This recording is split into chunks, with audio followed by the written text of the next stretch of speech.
Hello! Aujourd'hui, je vais te parler de la sarcoïdose. Je suis atteinte d'une sarcoïdose pulmonaire depuis 4 ans. Et récemment, on a découvert que j'avais une neurosarcoïdose. Donc je vais te parler un peu de la sarcoïdose et de son mécanisme. On trouve beaucoup d'informations médicales, mais je trouve assez complexe à comprendre et du coup à réexpliquer à ses proches. À ses proches et à son patron aussi, parce que des fois, il faut lui expliquer pourquoi on est malade. Déjà, la sarcoïdose, c'est une maladie inflammatoire systémique qui est plutôt rare, qui va principalement toucher les poumons, mais qui peut toucher plusieurs autres organes, soit indépendamment, soit en même temps. Parmi les atteintes les plus graves, il y a le cerveau et il y a le cœur. Alors, la sarcoïdose pulmonaire, elle peut rentrer en rémission la plupart du temps, spontanément, dans les 2-3 ans. Donc ça, c'est plutôt une bonne chose. Mais on est toujours porteur. Euh, on peut être porteur sain, mais on est toujours porteur de la maladie. Ça veut dire qu'elle peut se redéclencher pour une chose ou une autre, on ne sait pas trop. Il n'y a pas forcément systématiquement de traitement pour la sarcoïdose pulmonaire, parce que le traitement est tellement destructeur qu'on va d'abord essayer de voir si elle peut se réduire toute seule. Et on va utiliser le traitement que dans les cas les plus graves. Alors pour certaines sarcoïdoses comme pour le cerveau, on n'attend pas une rémission, hein. On agit directement sur la cortisone. Mais, euh, mais voilà, les malades de sarcoïdose qui disent ouais moi j'ai pas de traitement, je comprends pas. Ouais mais le traitement il est destructeur, soyez content de ne pas avoir de traitement encore parce que vraiment ça détruit tout le reste du corps. Pourquoi cette maladie? Alors ça, personne ne sait répondre en fait. Personne ne sait. Pourquoi certaines personnes développent une sarcoïdose et pas d'autres? Pourquoi certains entrent en rémission et d'autres développent des formes plus graves? Pourquoi certains n'ont qu'un organe d'atteint? Pourquoi d'autres en ont plusieurs? C'est vraiment très très mystérieux comme maladie. Bref, on ne sait pas grand chose. Et ça, c'est quand même hyper frustrant. Frustrant pour nous parce que par rapport à la reconnaissance de la maladie pour nous-mêmes, c'est important en fait de reconnaître que les gens reconnaissent qu'on est malade. Pas pour se plaindre ou pour qu'on s'occupe de nous, hein, mais pour nous, pour accepter la maladie. Je trouve que c'est important. Comme c'est une maladie finalement qui ne se voit pas, quand on te regarde, on ne se dit pas tiens, elle est malade. Non, je vais t'expliquer comment moi je l'ai compris. Tu connais le dessin animé, il était une fois la vie. Tu t'en souviens, la vie, le système immunitaire, il se met en route, il va encercler un intrus pour l'isoler, pour le neutraliser et pour l'évacuer. Ça, c'est plutôt du bon boulot, hein. Le corps, quand il fonctionne bien, c'est vraiment une machine fabuleuse. Mais là, dans la sarcoïdose, ton système immunitaire, il est ultra zélé. Il voit les intrus où il n'y en a pas. Je te donne un exemple. C'est comme si on appelait les pompiers pour un énorme incendie. Tous les pompiers se mobilisent. Allez les gars, vas-y, on y va et tout. Tous en force. Ils arrivent et il n'y a même pas une étincelle.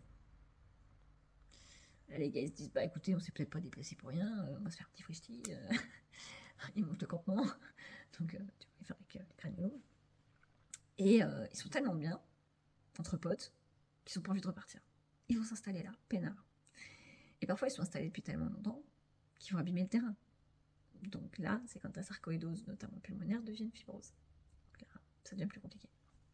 Bref, c'est super imagé, mais c'est quand même un peu ça. Alors, je sais pas si ça va t'aider à capter, mais moi, de trouver des images associées, ça m'aide quand même beaucoup à expliquer, surtout aux enfants.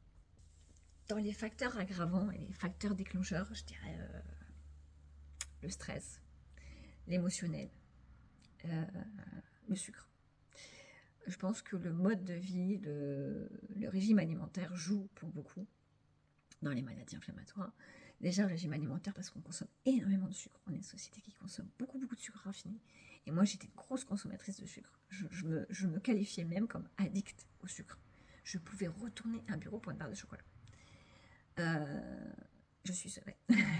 Comme quoi c'est possible. Que ça crée vraiment un terrain inflammatoire fort.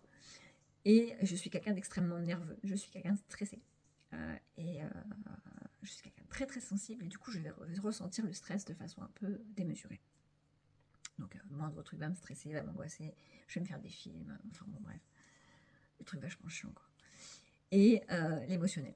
Il y a beaucoup, beaucoup, beaucoup de témoignages qui disent que la maladie s'est déclarée à un moment où ils étaient faibles émotionnellement, où ils avaient perdu quelqu'un de cher, donc ensuite un décès de quelqu'un de proche, ou une période difficile émotionnelle, un divorce, la séparation des enfants, des trucs qui font partie de la vie souvent, mais qui sont très difficiles émotionnellement. Et la maladie s'est déclenchée en fait à ce moment-là. parce que le corps, en fait, s'est affaibli de cette association de peut-être de sucre, de stress et d'émotionnel trop intense, et a laissé du coup une place à cette maladie. Il y a un terrain inflammatoire propice. Moi, j'ai eu une fibromyalgie il y a 15 ans, c'était peut-être précurseur de tout ça, je sais pas. Je peux pas m'empêcher de me poser la question de est-ce que tout ça c'est lié. C'est quand même bizarre d'avoir une fibromyalgie et derrière une sarcoïdose. Mais bon, il n'y a pas de réponse, hein, de toute façon, pour tout ça. Bien, s'il n'y a pas de réponse, où en est la recherche? Elle est nulle part, la recherche. Il y a des études faites par des hôpitaux. Je pense que les études qui sont faites par des services, peut-être qui ont vu plus de sarcoïdose, ou peut-être des jeunes médecins qui font des thèses de fin d'études et que du coup ils font des dossiers là-dessus. Peut-être ça, mais il n'y a pas vraiment de recherche. Ce sont les labos pharmaceutiques qui donnent de l'argent pour la recherche, pour avoir, une fois que le médicament est créé, une contrepartie. Quand ils vendent le médicament, ils se remboursent en fait de la recherche. Mais nous, on est quoi? On est 30, 40 000 à tout casser en France, sur quoi? Sur 68 millions. On est une broutille dans le système de la recherche. Et du coup, il n'y a pas vraiment de recherche pour cette maladie-là. Sachant que comme la cortisone peut fonctionner, pas toujours, mais peut fonctionner, même si elle fait des gros dégâts sur le reste du corps, elle peut fonctionner sur la réduction des granulomes. Et du coup, on se dit, peut-être que c'est pas une priorité, en fait, de rechercher là-dessus, vu qu'il y a quand même un petit début de traitement, même s'il n'est pas magique.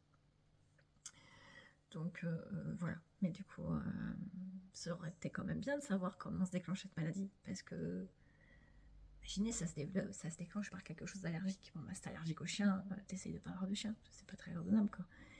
Ou de savoir que c'est l'agent irritant auquel tu as été en contact qui t'a déclenché la maladie, mais peut-être que du coup tu peux éliminer cet agent irritant. Soit pour guérir du coup spontanément, favoriser la guérison spontanée, mais parce que du coup si tu restes en contact en permanence, mais que tu sais pas en fait que c'est ça qui te fait du mal, au final tu attises tout le temps la braise, tu attises la maladie et tu peux jamais t'en sortir. Et c'est vrai qu'à ce niveau-là, ça aurait été pas mal qu'il y ait encore de la recherche. Bon, enfin, c'est pas perdu, il y en aura peut-être. Peut-être qu'un jour, tous ensemble, on arrivera à créer une fondation et à récolter de l'argent, comme pour certaines maladies rares, et à faire de la recherche pour trouver les causes de cette maladie. Ce qui serait une grosse avancée, je pense, au-delà du traitement. Pour aller plus loin, je te donne quand même quelques infos. Si tu es nouveau dans la maladie ou si tu t'es pas encore vraiment informé, il y a quelques sites, pas beaucoup. En francophone, pas beaucoup. Il y en a un français et un canadien, principalement sur la sarcoïdose. Je vais te mettre en dessous quelques liens utiles. Il y a un groupe Facebook pour les malades de la sarcoïdose. Ça discute pas mal. Bon, c'est pas médical, hein, mais bon, ça te permet de partager tes ressentis, comment ça se passe pour vous. Et des fois, de pouvoir partager ce genre de choses, ça permet de se sentir un peu compris. Bon, les gens, ils comprennent pas ce qu'on a. Donc voilà. Donc je vous mets tout ça en dessous, avec le petit récap. Et puis surtout, n'oubliez pas que vous êtes passager avec cette maladie. Solidarité.